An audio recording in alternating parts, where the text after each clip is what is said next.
benar. Hanya karena salib-Mu saja kami bisa tetap ada di dunia ini Bapa. Kami tidak hidup dengan kuasa kami Bapa. Kami percaya kuasa-Mu ada di dalam diri kami. Dan itu yang membuat kami sanggup menghadapi segala apa yang dunia berikan dalam hidup kami. Karena kami yakin dan percaya kuasa-Mu bekerja di dalam hidup kami. Karena kami yakin dan percaya Engkau ada bersama kami. Engkau Allah yang setia, Allah yang Immanuel, Allah yang tidak pernah meninggalkan kami. Bapa, izinkan kami untuk duduk diam, membuka hati kami, membuka telinga kami, mendengarkan firman-Mu, agar apa yang menjadi kegelisahan kami, apa yang menjadi tanda tanya kami, dapat memberikan jawaban lewat firman-Mu yang kudus. Bapa, gunakan hamba-Mu yang tidak berguna ini, ambil alih seluruh pikiran hamba, suara hamba, segala apa yang ada dalam diri hamba. Biarkan bukan pikiran hamba yang bekerja, melainkan pikiran Kristus saja. Terima kasih Bapa, terima kasih Yesus, terima kasih Roh Kudus. Di dalam nama Tuhan Yesus kami sudah berdoa. Amin. Silakan duduk.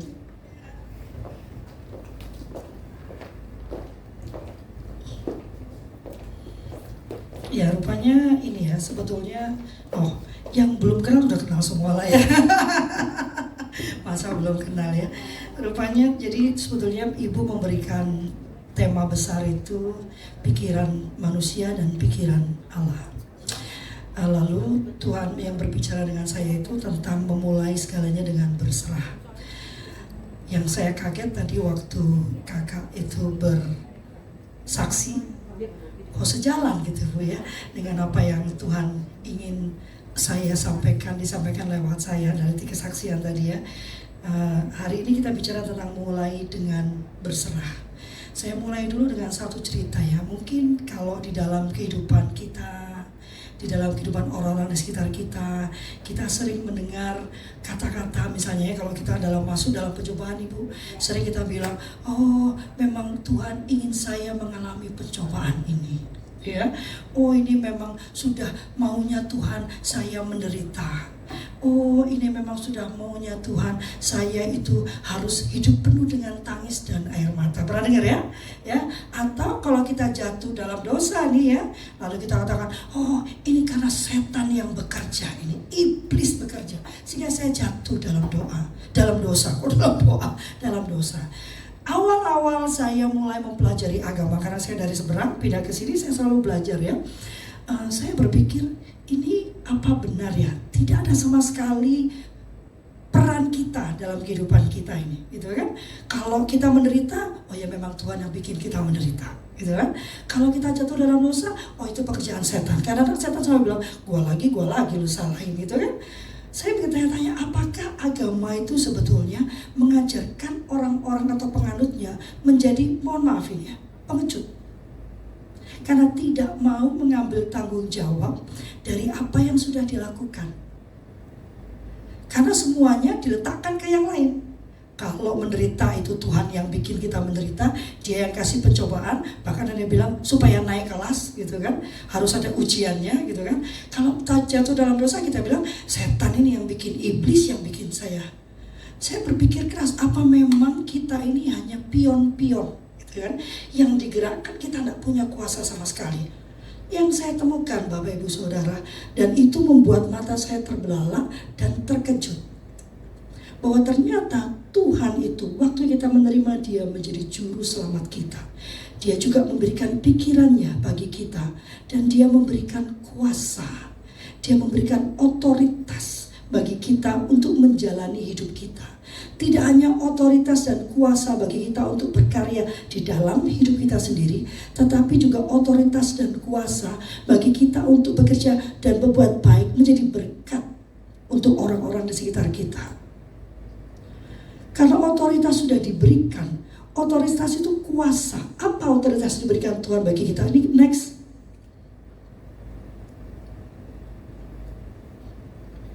Memang kalau kadang kita bilang, oh ini adalah kehendak Tuhan, kedengarannya spiritual memang ya.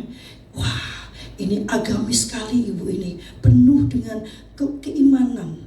Tapi jadi timbul kayak kita itu seolah-olah tidak mau bertanggung jawab.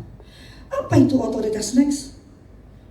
Bahwa Tuhan itu sudah memberikan otoritas atau kuasa bagi orang percaya untuk melakukan hal yang besar. Otoritas itu dia memberikan otoritas berupa kebebasan. Kebebasan untuk menentukan dan memutuskan haknya. Kuasa untuk membuat pilihan bebas. Free will. Tuhan itu bukan tidak bisa membelokkan kita ke arah yang Dia mau.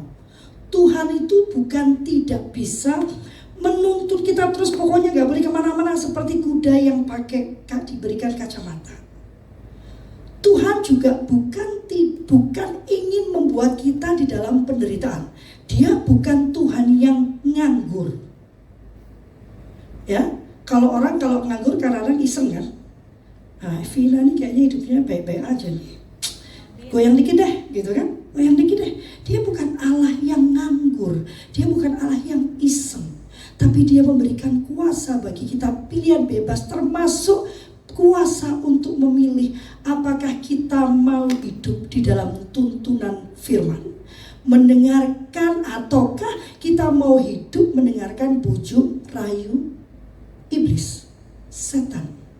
Allah memberikan kuasa pada manusia, kebebasan untuk memilih. Jadi apa yang terjadi dalam hidup kita itu adalah dampak dari pilihan-pilihan kita, dampak dari keputusan-keputusan kita. Kita bertanggung jawab atas semua pilihan kita. Bahkan waktu setan membujuk, karena Alkitab berkata setan itu tidak bisa menyentuh kita. Benar ya Bu ya? Tidak bisa menyentuh kita. Yang bisa dia lakukan, dia hanya bisa berbisik dan mengguncang iman kita, sehingga kemudian kita melakukan pilihan yang dia inginkan. Setan hanya bisa menyentuh kita pada saat kita mengizinkan. Itu luar biasa. Luar biasa. Tidak heran kalau gembala kita itu begitu berani menghadapi kuasa kegelapan. Alkitabnya sudah menjamin kok dia tidak bisa menyentuh kita kok. Kita yang diberi kuasa oleh Tuhan Allah kita. Dan dia jelas lebih tinggi dari iblis dong. Benar kan? Maka penting bagi kita untuk memastikan di mana hati kita berada. Alkitab berkata karena di mana hartamu berada, di situ juga hatimu berada. Kadang kalau kita mendengar kata harta, yang ada dalam pikiran itu uang, rumah, ya kan, mobil. Tapi sebetulnya harta itu apa yang kita anggap sangat berharga. Saya ibu tunggal, saya punya 2 anak. Sudah pasti kalau terjadi apa-apa yang saya pikirkan bukan rumah. Benar ya Bu ya? Tapi apakah anak-anak saya aman? Karena harta saya adalah anak-anak saya. Tapi kemudian saya temukan sejalan dengan saya makin tua, dan saya melihat anak-anak saya makin melepaskan diri dari kehidupan saya. Ternyata saya keliru. Harta saya itu bukan anak-anak saya. Ini perempuan, karena ini ternyata banyak perempuan kan, harus hati-hati. Budaya mengajarkan kita untuk melihat bahwa yang paling penting dalam hidup kita adalah suami dan anak-anak. Benar ya Bu ya? Sehingga pada waktu 3 itu hilang, dengan segala macam alasan ya, karena zaman sekarang banyak sekali alasannya, hancur kita. Bahkan ada juga yang kemudian jadi mertua yang rewel, karena dia tidak mau kehilangan hartanya. Apa hartanya? Anaknya. Kita harus pastikan hati kita tuh ada di mana. Apa harta kita? Saya temukan satu harta yang paling berharga dibandingkan apapun, bahkan lebih dari anak-anak saya. Harta yang sanggup melakukan segalanya, bahkan melindungi anak saya yang terbesar hari ini Bu ada di Sri Lanka. Jauh. Setelah itu dia akan pergi ke India. Saya tidak punya kuasa apa-apa, tapi saya punya harta yang luar biasa yang sanggup melakukan segalanya, melampaui apa yang bisa saya lakukan. Saya pastikan hati saya bahwa harta saya adalah Tuhan Yesus. Maka nomor 1 pastikan. Kalau udah mulai belok nih, lebih mementingkan sesuatu di luar Tuhan, kembali. Pastikan hati kita, harta kita adalah Tuhan Yesus. Maka Amsal mengatakan jagalah hatimu dengan penuh kewaspadaan. Karena daripadanya timbul terpancar kehidupan. Hati Anda itu penting. hati Anda itu penting. Di mana hati Anda berada, itulah kehidupan yang terpancar. Pada saat hati Anda itu Anda letakkan, Anda jaga terus berada dengan Tuhan Yesus, maka Anda punya kemampuan yang luar biasa untuk mengasihi anak-anak Anda. Punya kemampuan yang luar biasa untuk mengasihi suami Anda, ibu, bapak. Kalau sekarang kan, kalau manusia kan ada syaratnya. Kalau ibunya manis, ya disayang-sayanglah. Kalau nyebelin, ya gak usah. Boleh tanya Deli ya, saya ini ibu yang menyebalkan ya. Apalagi kalau sakit ya, sangat menyebalkan. Tapi kalau kita punya Yesus di dalam hati kita, orang yang menyakiti kita pun kita sanggup mengasihi. Ya, jangan tanya ke saya berapa banyak orang yang menyakiti saya, memfitnah. Makanya saya pernah menangis ke ibu ya Bu ya, betapa orang ini begitu jahatnya memfitnah saya gitu kan. Ibu bilang, ya itu mah sudah biasa katanya. Saya jadi ingat bahwa memang kawan dan harta saya adalah Tuhan Yesus. Dan dia berkata dia tidak akan pernah meninggalkan kita. Tuhan Yesus tidak mendekat karena kita baik. Tuhan Yesus tidak mendekat karena kita suci. Dia ada, terserah kita mau terus mendekat atau mau menjauh. Next, kalau kemudian dikatakan kita punya kuasa, bahwa hidup kita itu ada di tangan kita, kita yang menentukan. Bukan Tuhan tidak mampu, tapi Tuhan itu Allah yang tidak bisa melanggar perkataannya sendiri. Waktu dia berkata dia sudah memberikan kuasa. Mungkin kayak mama-mama gitu ya. Kalau dalam udah anak kamu kerjakan sendiri, coba kamu masak telur sendiri gitu ya. Terus telurnya pepek ke sana lah. Coba kita tuh udah pingin sekali bikinin gitu. Tapi kita sudah memberikan kuasa pada anak kita untuk membuatkan telur. Dulu Bu ya, Deli ini luar biasa. Usia 11 tahun dia mulai mencucikan baju saya. Dan waktu itu enggak pakai mesin cuci. Nah, tapi anak Deli tapi belum tahu kalau cucian itu harus dikucek. Jadi sama dia cuma dia maaf ya, boleh ya. Anaknya dari sini. Hanya direndam ya, pakai rinso. Setelah itu dia buang airnya, dia pakai air bersih lagi. Jadi dia enggak apa-apa harus dikucek. Kadang-kadang dia agak malas. Jadi baju saya itu direndam selama beberapa hari dengan rinso. Kebayang dong, rusak dong baju saya. Sebetulnya udah pengen naik ke atas ubun-ubun ya. Karena ya elah, zaman itu kami sangat kekurangan ya. Jadi membeli baju tuh big deal banget buat saya gitu. Tapi saya tahan gitu, karena saya sudah memberikan kuasa, kamu boleh mencucikan baju saya. Paham ya dengan apa yang mau saya sampaikan? Kira-kira seperti itu Tuhan. Dia sudah memberikan kuasa pada kita untuk menjalani hidup di dunia ini. Jadi sebetulnya mungkin ini yang mungkin Tuhan juga gemes melihat kita, harusnya ke kanan kamu malah ke kiri. Tapi dia tidak, dia adalah Allah yang tidak bisa melanggar janjinya sendiri. Dia memberikan kuasa, dia biarkan Anda menggunakan kuasa itu. Lalu apa dong kata berserah? Wong ada di tangan saya kok pendeta bilang berserah gitu kan. Next.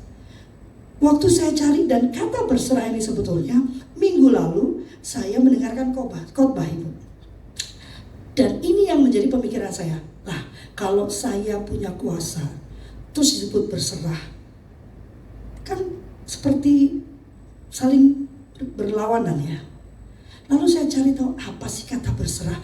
Berserah itu ada dalam bahasa Ibrani dan Yunani yang menggambarkan tindakan menyerahkan diri, menyerahkan kehendak dan hidup sepenuhnya di bawah kendali Tuhan.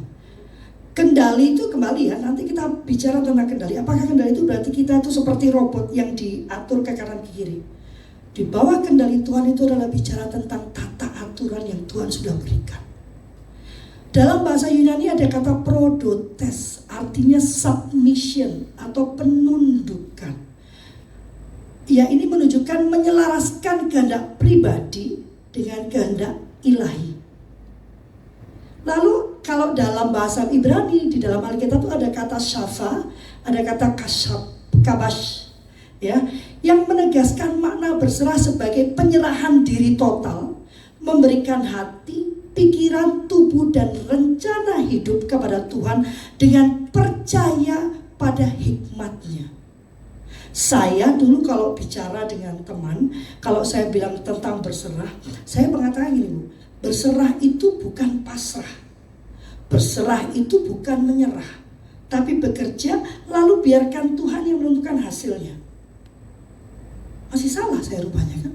Karena berarti saya tidak mau mengambil tanggung jawab atas proses yang saya kerjakan. Ternyata berserah itu bukan bicara tentang ya sudah Tuhan pokoknya saya kerja aja terserah gimana nanti hasilnya. Karena hasil Tuhan itu sudah Tuhan janjikan. Amin. Amin. Kok gak ada yang amin ya? Berarti gak percaya bahwa Tuhan sudah menjanjikan hasil. Tidak ada dalam Alkitab dikatakan bahwa hidupmu akan sengsara. Tidak ada loh. Tuhan bilang hidupmu akan penuh dengan kemenangan, bahkan lebih dari pemenang. Tuhan bilang, aku datang untuk memberikanmu kehidupan yang sejahtera. Gak cuma hidup loh. Dia bisa aja memberikan kamu hidup. Hidup itu kan macam-macam ya. Bisa setiap hari kita bingung cari makan apa hari ini. Tapi janji Tuhan adalah hidup dengan sejahtera. Amin. Kemarin saya diingatkan waktu saya meeting di PGLI, saya diingatkan, Bu Rima katanya, kalau di PGLI nama saya Rima Bu, nama saya itu berubah-ubah di sebarang tempat gitu ya. Bahwa janji Tuhan itu ada syaratnya. Untuk kita menerima janji Tuhan itu ada syaratnya. Tadinya saya mau protes kan katanya cinta Tuhan tidak bersyarat. Tapi kemudian saya renungkan kembali dengan apa yang mau saya sampaikan hari ini. Next, karena berserah itu artinya merundukkan diri. Ini terutama sulit untuk kita yang usianya di atas 45 tahun. Benar Bu ya? Di atas 45. Kenapa? Karena pengalaman kita udah banyak nih. Kita sudah melalui kehidupan yang macam-macam. Sehingga kita berpikir saya udah tahu semua deh. Cincai ini mah. Tahun sekian saya pernah menjalani ini dan ini yang saya lakukan dan berhasil. Maka berserah, menundukkan diri, merundukkan diri dan tidak beranggapan kita lebih tahu dan lebih mampu. Ini biasanya makin kita pintar, makin kita punya banyak pengalaman, ini makin sulit dilakukan. Lalu kita bertanya, kenapa kok hidup saya jadi makin nggak jelas begini ya? Kenapa saya menjadi penuh pencobaan begini ya? Padahal waktu itu saya melakukan hal yang sama. Tapi berserah itu artinya melupakan semua, bahkan setiap langkah dalam hidup kita. Kita mengalami pencobaan yang sama, misalnya masuk dalam kesalahan yang sama, Tuhan akan memberi hikmat dengan cara yang berbeda.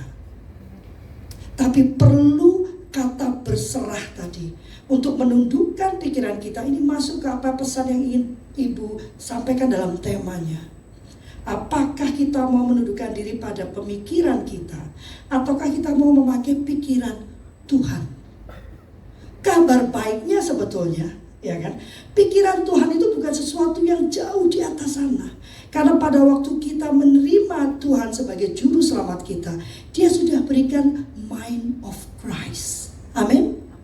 Pikiran Tuhan itu sudah diberikan kepada kita.